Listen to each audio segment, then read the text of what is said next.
ही file put up झाली होती दादा चांगली, पण तो कोणता सेक्रेटरी आहे तो पाहाच लागते त्याला.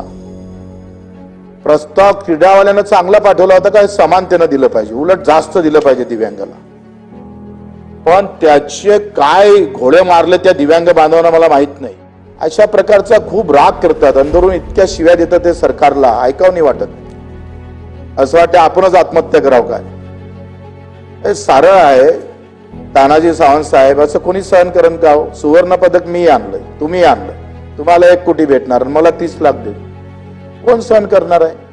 तर जे इतर खेळाडू अध्यक्ष महोदय, त्या इतर खेळाडूला आपण 1 कोटी देतो सुवर्ण पदक आणलं तर, आणि दिव्यांगाला 30 लाख देतोय. कोण हे अफजल खानाच्या विचाराचं आहे?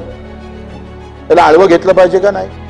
सुवर्ण पदकामध्ये दोघांची भागीदारी सारखीच आहे अध्यक्ष महोदय, दोघांची मेहनत सारखी आहे. उलट दिव्यांगाची